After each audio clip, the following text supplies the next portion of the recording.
Helping hands స్వచ్ఛంద సంస్థ ద్వారా పేదలకు మరియు దివ్యాంగులకు నిత్యావసర సరుకులను అందజేశారు. శ్రీకాళహస్తిలోని నెహ్రూ వీధిలో ఉన్న హెల్పింగ్ హ్యాండ్స్ సంస్థ సేవా కార్యక్రమాలు హెల్పింగ్ హ్యాండ్స్ సంస్థ అధినేత మునీర్ బాషా ఆధ్వర్యంలో 158వ నెల సేవా కార్యక్రమాలు నిర్వహించారు. ఈ కార్యక్రమానికి ముఖ్య అతిథిగా శ్రీకాళహస్తిలోని రాయలసీమ కళాశాల ప్రిన్సిపాల్ సుబ్బరామిరెడ్డి పాల్గొన్నారు. శ్రీకాళహస్తిలో దివ్యాంగులకు ముఖ్య అతిథుల చేతుల మీదుగా పేదలకు మరియు దివ్యాంగులకు నిత్యావసర సరుకులను అందజేశారు.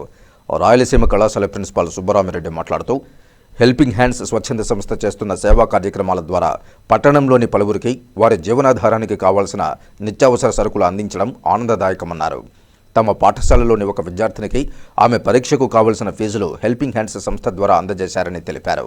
వారి సేవా కార్యక్రమాలను తెలుసుకుని తాను ముఖ్య అతిథిగా రావడం పట్ల హర్షం వ్యక్తం చేశారు.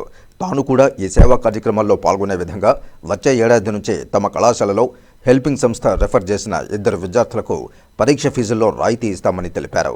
ఈ కార్యక్రమంలో గరికిపాటి రమేష్, గుమ్మళ్ల రాజేశ్వరరావు, హరినాథ్ నాయుడు, బాబా ఫరీద్ తదితరులు పాల్గొన్నారు. దాదాపు 158 మంత్స్ నుంచి చేస్తున్నారని సార్ వాళ్ళంతా చెప్పారు. నాకు ఏదో ఇంకా సంవత్సరాల నుంచి చేస్తున్నారేమో అంత ఫీలింగ్. ఎందుకంటే ఎప్పటి నుంచో నేను ఈ హెల్పింగ్ హ్యాండ్స్ అనేది వార్తల్లో చూస్తుంటాను.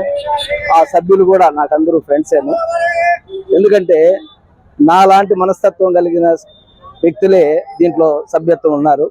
నాకు చాలా సంతోషం. ఈరోజు ఇటువంటి కార్యక్రమాలు ఈ పెద్దలు, ముసలి వాళ్ళు, అవిటి తనం ఉన్నవాళ్ళు వాళ్ళకందరికీ ఈ సహాయం చేయడం అనేది అందరికీ వాళ్ళకి పనికొచ్చే వాళ్ళకి సహాయం చేసే వ్యవస్థలు ఉన్న ఈ రోజుల్లో ఏది ఇబ్బందిగా ఫీల్ అయ్యే వ్యక్తులకి ఇటువంటి సహాయం చేయడం చాలా సంతోషం.